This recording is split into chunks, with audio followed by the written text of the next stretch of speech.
kasırga ortasında başlayan bir masal sanki.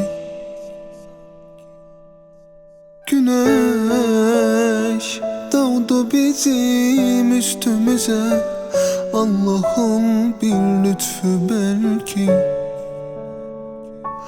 Yarım kalan yanım tamamlandı senle aşkım, bunu bil ki.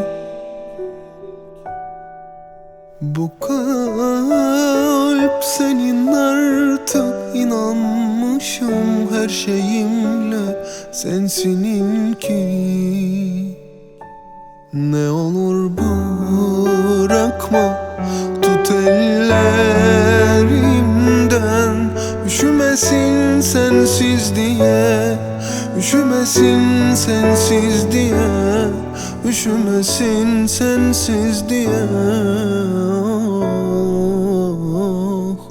Avazım çıktı kadar haykırırım dünyaya, seni seviyorum diye, seni seviyorum diye, seni seviyorum.